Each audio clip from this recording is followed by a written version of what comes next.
that doubt in us, that fear in us, worry, anger. We're so conditioned because it's so powerful. We're so conditioned to think that that is the greater part of us. And the part of us that believes in ourselves, the part of us that's loving, we're so conditioned to believe that that is the smaller part of us ourselves. And I'm here to say, and I'm conditioned that way, and I'm here to say my mind knows that we have it reversed, that the love inside of us is the most powerful thing. Hola, let's start healing. Welcome back, everyone, to the Let's Start Healing podcast. I'm Adrianne Murchison. We have more in common than we think, and what we have in common can change the world. It has been a minute, and I really want to show up in an authentic way. I don't want to just put out a podcast episode and it's not really speaking to what I feel authentically. So I really value all of you who listen, and I want to show up in an authentic way. There are many things that I want to share with you in this episode. One of them is just the challenge of living through this pandemic that we're in. And I want to say something before I even go into that. When I started this podcast back in April 2019, I wanted it to appeal to everyone because I am such an open person. This is a spiritual podcast that deals with real life. It deals with reality. And I am an open person. I love to connect with everyone on every level. That's my nature.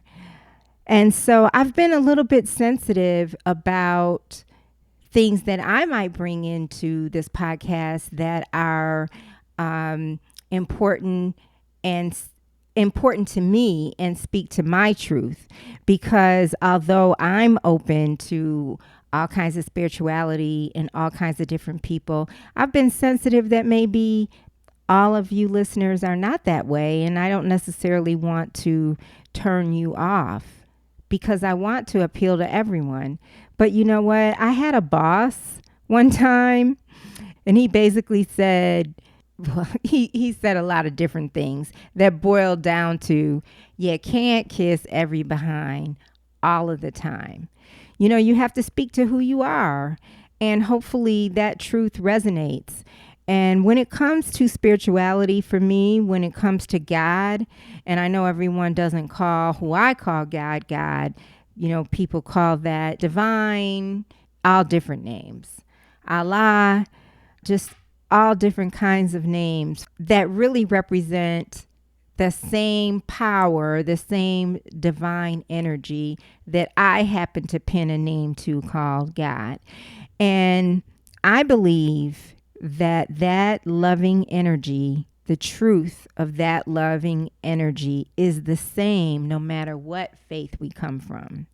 No matter if we're Christian, if we're Jewish, if we're Muslim, if we're of any faith, I believe that every true faith is rooted in a pure love.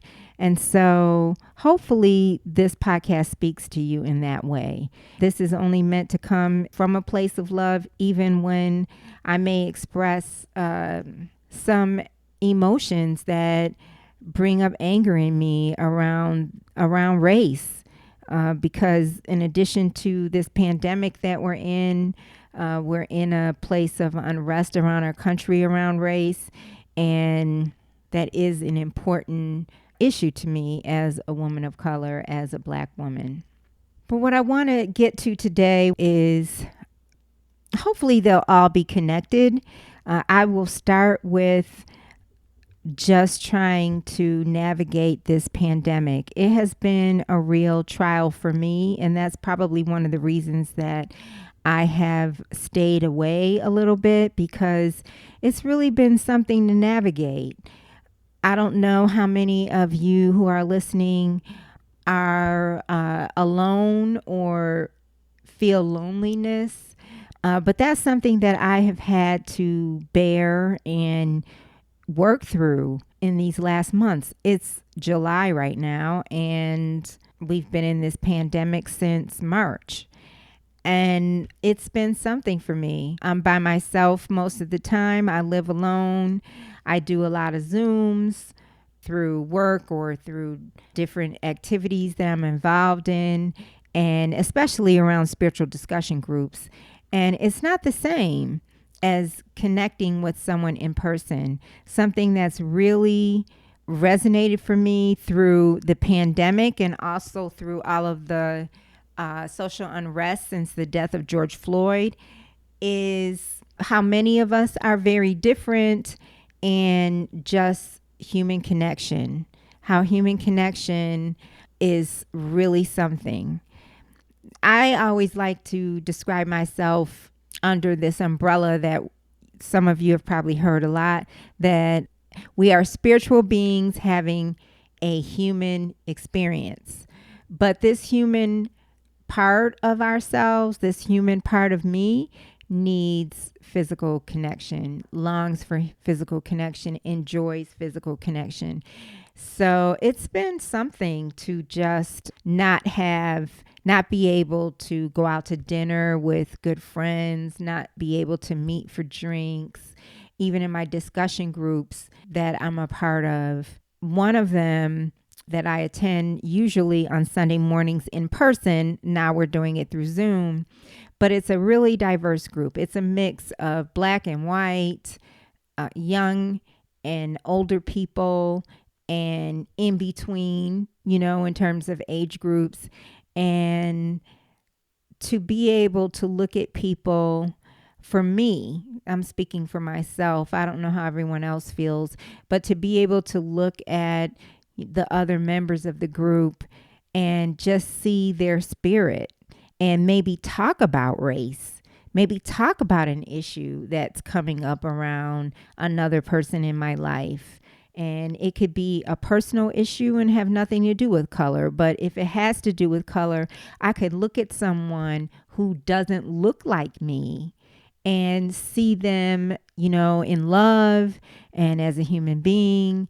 And it's just, it's just been hard. It's been hard to navigate this. It's been hard. I'm a person that I'm not an A type of personality. I don't know what type to describe me. I'm kind of creative, not typical creative. Like I can't paint an oil painting on a canvas, but there's a creative side of me. There's a lot of intangible aspects of me. And so although I have structure in my life, I don't have and I have organization in my life. I don't have the typical structure and organization that an A-type personality would see. So for me, I get up in the morning. I have a job that is separate from this podcast. And I get up in the morning and I have to do my job. And I will do my job from morning till evening. And that is not necessarily 9 to 5.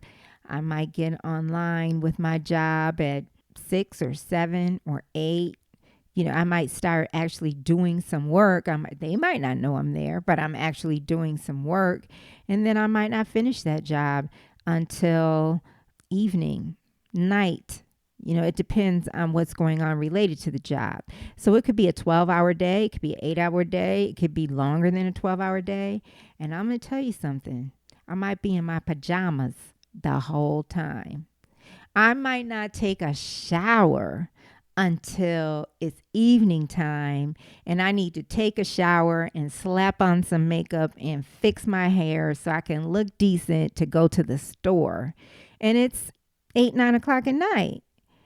And so, that's what this pandemic has brought about for me. I've seen some stories in the Washington Post and on Twitter about people, especially women, who might say, they're so used to not wearing a bra, read a story a few months back in the Washington Post about women who live alone and how they're navigating the pandemic, but they don't go that deep into it, into what that experience could be like. And I think that that is very much true for men too. And then as I'm in my world and I think about, oh, how would this be? You know, how much better would this be if I had someone in my space? You know, if I had someone in my space where I'm isolated from other people to just experience the day to day. But then I also hear about couples who are not working out. You know, they've been together for a long time, and this pandemic is really putting a strain on their relationship, having to be together all the time. So I know that we're all navigating this time in different ways, and it is indeed hard. I was just at a friend's about a week ago. She had a get together, actually. She is Persian, and she had a get together for all of her women friends who are African American, and she wanted to just check in. And so she had a get together in her backyard. It was so wonderful. We social distanced. We had on masks. I personally wear a face covering around my face. I wear a scarf around my face because it's more comfortable for me. But while I was standing in her backyard, just kind of soaking in the beauty of the scene that she had set, because her backyard is just unbelievably beautiful. And I was looking up at the sky, and then I was also looking, um, I was a distance from the window to her home, and just kind of saw like a little area of her home that I had been in many times, and it just had me thinking about just how life used to be, less than a year ago, how I had a life. And while I'd like to say always, but I will say often, how I'm often a loner, because I enjoy my alone time that helps me to stay grounded. I also had that other aspect of my life where I could go out for dinner and for drinks, and I could go and experience the outdoors with a friend and not be by myself. And so it was just something to think about. Wow, I actually had a life. I had a life. So it was something to bring me back to an awareness of me, because when I'm alone, I have a temptation to say, because when you're alone, I want to say when I'm alone and just speak for myself, and perhaps others can relate. I sometimes think that I'm the only person that's having this kind of experience. And if other people are having something similar, I want to convey to just be patient. Something that, I'm grateful for is the grace of God. And I guess staying connected to Him as best I can, and being patient with myself. One day I might not feel like doing something. I might just feel like vegging out. And then I might be down on myself for vegging out, or I might be down on myself because I've been working all day. It's the end of the day. It's into the evening, and I'm still in my pajamas. I've been working for 12 hours and I'm still in my pajamas, and I might be down on myself. And frankly, I was there this week. I could be like that one day, and then the next day there's something that I have to do. I have to get myself together and do it. But one day this week, I just reached out to God within myself. And I was just so upset because I knew this is not working for me. Here I am at the end of the day. I start out the day. I'm a runner. I enjoy running. It's my release. I've run many distance races, from half marathons to marathons to 2 triathlons me and a dear friend did in 2017 and 18. And running is something that helps me to process, decompress. It helps me physically, mentally, and emotionally. And so I'll wake up in the morning and my thought is, I can't get out this morning because I've got something that I need to do for work before the real hours kick in. So I need to do something in the pre-hours. So you know what? I say to myself, oh, I'll go running at lunchtime. And then that doesn't work out because I'll work through lunch. Or, you know what? I'll go running I have to take a late lunch. Maybe I'll go running around 2:30 or 3. That doesn't work out. So then before I know it, maybe I have a meeting that night that I have to look at virtually, and I can do it between the time that I stop my regular work to shift to the meeting time. I'll take a break during, maybe between 5 and 6, or maybe between 4:30 and 6, or 5:30 and 7. I'll say something like that. Doesn't happen. So then before I know it, it's 8 or 9 o'clock. I'm still in my pajamas. This week, I was just so frustrated around that with myself. Not with the situation, not with my work or employer, but with myself. I was frustrated with me. And I just surrendered that to God. And the next morning, I got up. And I got up later than I wanted to. I got up, I actually got out about 10 minutes to 8. And I at least wanted to definitely, me and the team that I'm on, my team members, we always shout out that we're there at 9 a.m. And I didn't think I would be finished with my run by 9 a.m. So a little before 9, I got out about 10 minutes to 8. And then about an hour later, I'm not done with my run.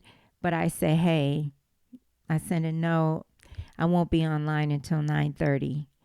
I just gave myself that. And that helped me to run the next morning when I got out earlier. But the way that I got out that first day was the night before. I surrendered it to God. I shed some tears and acknowledged where I was. And I was really grateful when I was running the next day. I was just grateful that God helped me to get out, that he helped me to get out there. And plus, I'm in the Atlanta, Georgia area, and the morning is the cooler time of the day. It's definitely awfully hot. The heat gets to you when you run later in the day. This is actually bringing me to something that came up for me when I was listening to another podcast. So I am a fan of a lot of different TV shows or streaming shows. And one of them from the early 2000s is The Wire. So you may know, if you're a fan of The Wire, if you're just aware of different media and platforms that are out there, that Jamel Hill and Van Lathan have a podcast on The Wire, a current podcast on The Wire. And The Wire is a TV show that was on HBO, in case you don't know. I believe it debuted in 2002. It ran 5 seasons. It was focused on the drug game in Baltimore. It was so acclaimed. The show was not recognized in terms of any kind of award nominations, but it was very much acclaimed. And it is still highly, highly regarded here in 2020. And I'm telling you, this came out in 2002. And so what they're doing is they are rewatching The Wire, and they are dissecting each episode and giving you commentary on each episode. It's called The Wire Way Down in the Hole. And Way Down in the Hole was the theme song for The Wire. Each year that The Wire was on, they would have a different singer usually a country music singer that would sing this theme song way down in the hole. So awesome. It is such a wonderful, awesome podcast. So I'm watching The Wire for the third time at least. I can't remember if I watched it the whole series 2 or 3 times in the early 2000s, but I know I at least watched it twice. So one of the singers that sings the theme song is Steve Earle. And Steve Earle also appears in The Wire, I want to say in the first episode. Excuse me. He appears in The Wire in the first season.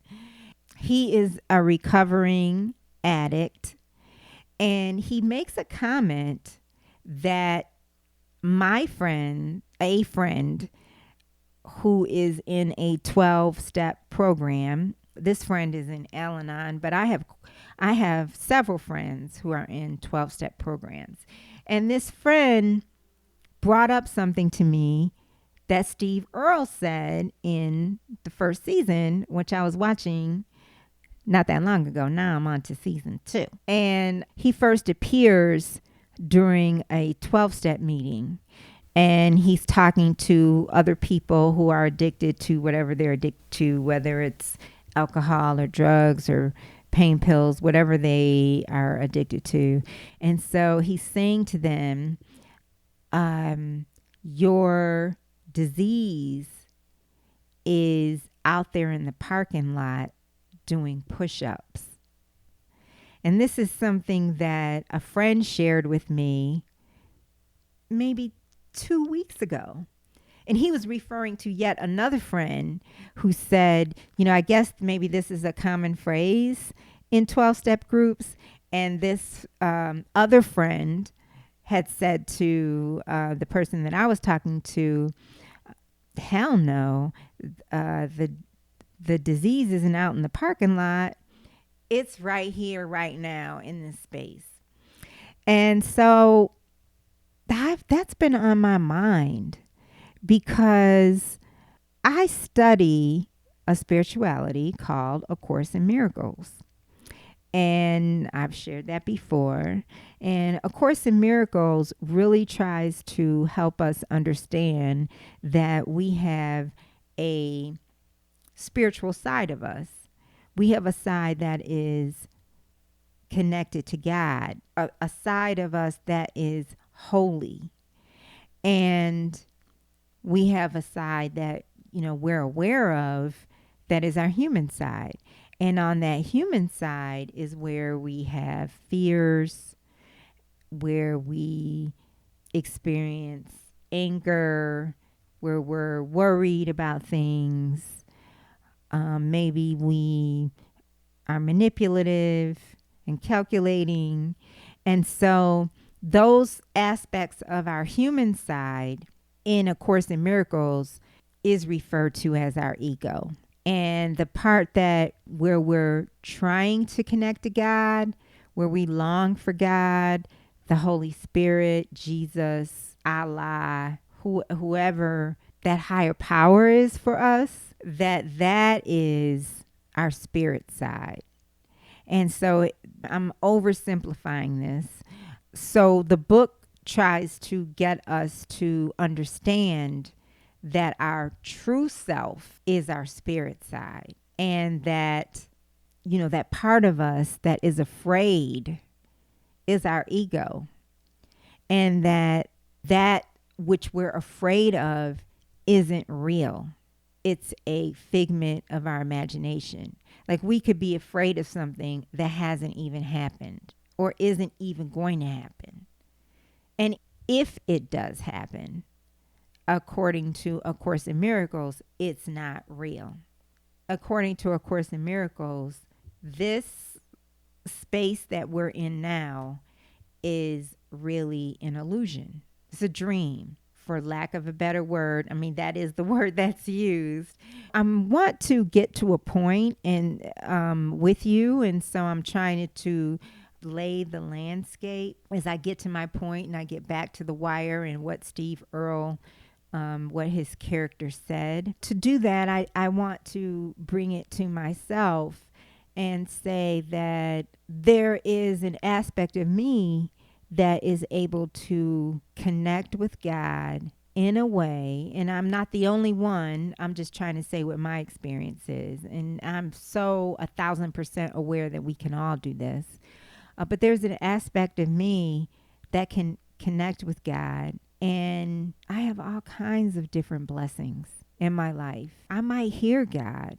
I might hear him in my spirit. I might feel God himself. I might feel the Holy Spirit. I might feel Jesus. But there's a communication, and there are blessings that are way beyond my control that say to me that these are coming from a place that have nothing to do with my human self. So I'm saying that to say that in thinking about Steve Earle and my friends, Steve Earle's character, and my friends who said in this 12-step meeting, your disease is out in the parking lot doing push-ups, meaning that you're in here, you're in this meeting, and you're trying to work through in a very real, genuine, authentic way your addiction to a substance, and it's working.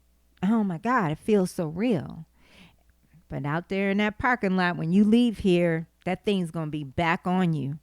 Like all your doubts, all your fears are going to be back on you, just ready to go, ready to just take over. And so that had me thinking, because when in studying A Course in Miracles, it talks so much about the ego. And for me, the ego is so, like, I so understand what the ego is. I so understand what my fears are, what my troubles are, what my shortcomings are. And I am so aware that I can overcome all of these things through the grace of God, by talking to God, by prayer, through surrender. I'm so aware that I can do these things. And then my ego has so much power also, because my ego will be, and I know these things because they've happened over and over and over and over again. And then my ego, though, will be like bringing in all these doubts. But when I think about my ego, sometimes I'm like, it's hard for me to really get a grasp of it, because it's like it's this entity. Like, it's not like, I don't know. How do I say this?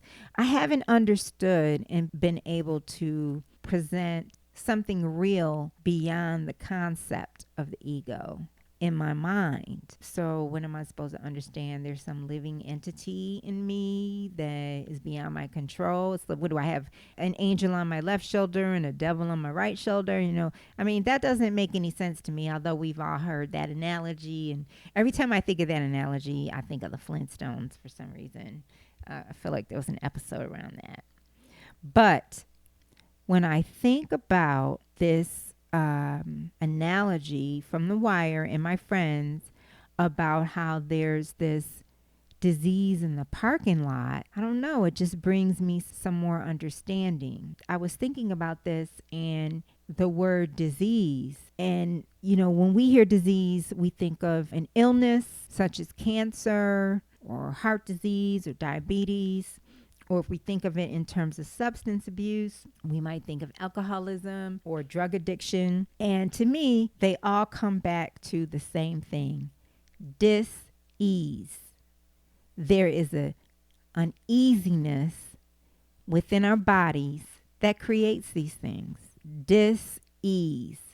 So the dis-ease, I might be sitting here as I'm talking to you right now, and I feel so genuine, and I'm trying to be so real, but in the other room, when I'm finished with this podcast, there might be some dis-ease that is there to meet me. And, something that is maybe in the back of my mind, something I have suppressed inside me, which goes back to the theme song, Way Down in the Hole. You have to listen to the lyrics. I won't go off on that tangent in this episode, but it has me thinking. And it's really about doubt and how we are so conditioned to think that that doubt in us, that fear in us, worry, anger, we're so conditioned because it's so powerful. We're so conditioned to think that that is the greater part of us. And the part of us that believes in ourselves, the part of us that's loving, we're so conditioned to believe that that is the smaller part of us ourselves. And I'm here to say, and I'm conditioned that way. And I'm here to say, my mind knows that we have it reversed, that the love inside of us is the most powerful thing. But from the time that we're born and everything that we experience as toddlers, as we come up through life, the fears start getting bigger and bigger and bigger. It tells us that that's where the power is. So we don't know how to tap into the power that is the pure spirit in us, where God is, where there are no limits, where that's where the love is. That's where our kindness is, and our consideration and the belief in ourselves is. We don't necessarily know how to tap into that and let that be the greater part of ourselves. Sometimes if we do that, we do it with an arrogance. We do it with a bravado. And, that's needed. Come on now, when it comes to sports, which I love, that is needed because we're human beings. That is what is needed. But the higher part of ourselves is a different story. I might have a fear of my dis-ease within myself that is so great that it transcends my form. It transcends my body form, and it's in the other room. It's inside me, and it's in the other room waiting to meet me.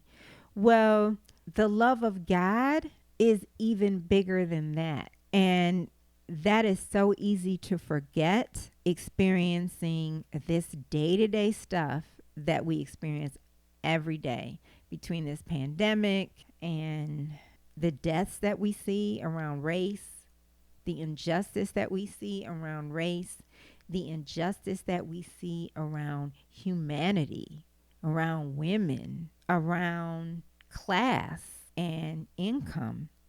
It's so easy to forget that because of how we manage life, on a day-to-day basis. But God's love, it transcends that. And I know this from experience and the phenomenal blessings that I've received.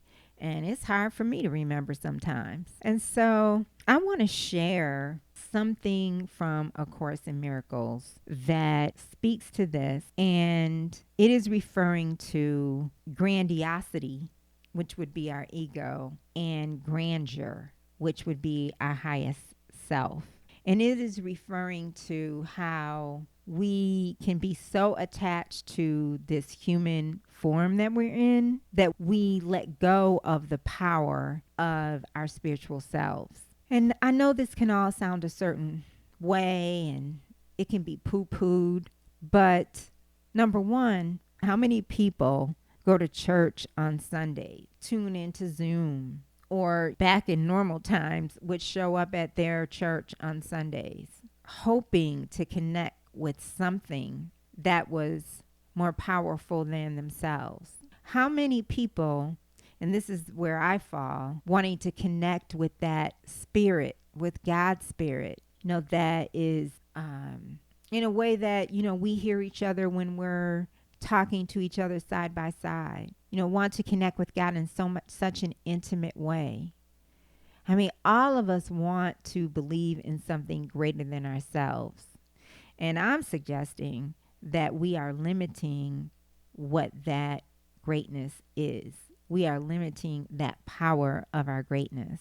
It's so easy to do with what's going on in the world right now. So I want to share just a few things from a section in A Course in Miracles called The Little Garden. And perhaps this will speak to you. It says, "It is only the awareness of the body that makes love seem limited. For the body is a limit on love. It says, the body cannot know.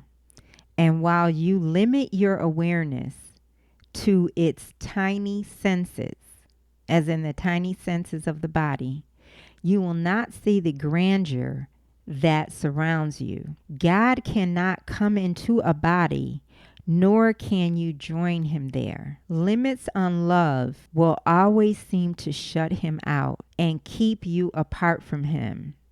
The body is a tiny fence around a little part of a glorious and complete idea. So here's an analogy also from this reading. It says, this fragment of your mind is such a tiny part of it. So such a tiny part of our higher consciousness. These are my words. Such a tiny part of our higher consciousness that could you only appreciate the whole, you would see instantly that it is like the smallest sunbeam to the sun, or like the faintest ripple on the surface of the ocean. Okay, so the sunbeam to the sun, a ripple on the surface of the ocean. In its amazing arrogance, this tiny sunbeam itself has decided it's the sun. So, in a way, in my arrogance, I decide that I have the power. I have the control over a situation that is worrying me. Or perhaps it's worrying me because I think that I have the power and the control and I don't know how I'm going to work this out. So it goes on. This almost imperceptible ripple hails itself as the ocean. Think how alone and frightened is this little thought, this infinitesimal illusion, holding itself apart against the universe. The sun becomes the sunbeam's enemy that would devour it, and the ocean terrifies the little ripple and wants to swallow it. And this goes into something that I will not go into deeper in this episode, but it's relates to a concept that there's something in me that when I think I'm in control, I realize that, you know what, I haven't put this in the hands of God. And then I procrastinate in turning to God because I have decided in my mind, how am I going to work this out? You know, I don't know how I'm going to get through this. And so I think I'm the controller. Well, I personally know from past experience that God can make things happen that I can't control. I have these blessings that come about that could never have happened from my doing. But here I am again thinking that I control the situation, and I'm procrastinating and reluctant to turn to God. So then it says here, the sunbeam becomes the sun becomes the sunbeam's enemy that would devour it, and the ocean terrifies the little ripple and wants to swallow it. But God is so pure, according to this book. God is so pure and perfect that he doesn't even buy into these crazy thoughts that I have. So this next paragraph says, in this analogy, yet neither sun nor ocean is even aware of all this strange and meaningless activity. They merely continue, unaware that they are feared and hated by a tiny segment of themselves. So my disease is out in the parking lot, but here I am, or in the other room, and here I am, I'm in my highest self, and my highest self, me, I'm so tapped into God and the moment and my prayer and my conversation and my mindset and my understanding. And I am like there. You know, I have shifted to another level in my spirit. And that human egoic part of me is in the other room just waiting. So when I stop, when I okay, you know what, it's 8 o'clock. I need to fix me something to eat, or, there's somewhere I need to be. I want to stay, I have a desire to stay in this space. Oh my God, I hope I can carry this throughout the day. I just want to be here because this is real. Like for me, I know what's real, right? I know it in my mind, I know it in my spirit, and then different things happen. Maybe in the other room, I have a meeting. And maybe that meeting isn't going to go that great. And so then I give a lot of power to what's in the other room. How easily I was able to shift from this high spiritual place that I feel that I've been in, into I'm buying into the problems that are in this meeting in the other room. And so what I'm trying to convey is we've just been conditioned to do that. That is not where the greater power is. The greater power is in the pure love of God. And it's not that, and pardon me, I don't want to offend anybody. It's not in this obedience kind of thing. I'm not trying to say that at all. I'm trying to say that where God is, according to this book and definitely according to my inner truth, is that we're just perfect, loving spirits. And when we act otherwise, we just forgot who we are. We just forgot who we are. And that can snowball into so many different things. That's where dis-ease is. That's where I can feel dis-ease in this pandemic. That's where I can feel dis-ease, where I might wake up in the morning and say my prayers, do a meditation, and anticipate going for a run at some point in the day. So I wake up, I do my meditation, and then I start working, and then the hours start passing by, and I start going way down in the hole. If you don't know that song, listen to it. And actually the lyrics bring up the devil, but I personally substitute that word for the ego. They are the same as far as I'm concerned. So as the hours go by, I just start going way down in the hole. And that hole isn't real. I'm just trying to say that we give it a lot of power. And what I'm trying to share in this reading is that where the sunbeam or the ripple in the ocean thinks that they're all of that. But the sunbeam is not the sun. The sunbeam emanates from the sun. The ripple emanates from the ocean. It manifests from the ocean. So a line in this reading says, like to the sun and ocean, your higher self continues, unmindful that this tiny part regards itself as you. Do not accept this little fenced off aspect as yourself. The sun and ocean are as nothing beside what you are. The sunbeam sparkles only in the sunlight, and the ripple dances as it rests upon the ocean. Love knows no bodies. And what that means is love knows no form. God is love. God is love. Period. God is love.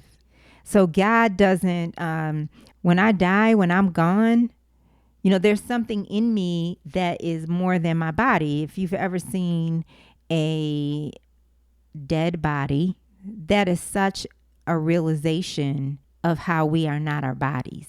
Because if you've ever looked at a dead body, although we may love the person who filled out that body, and the body may be important to us, we know that that person is gone.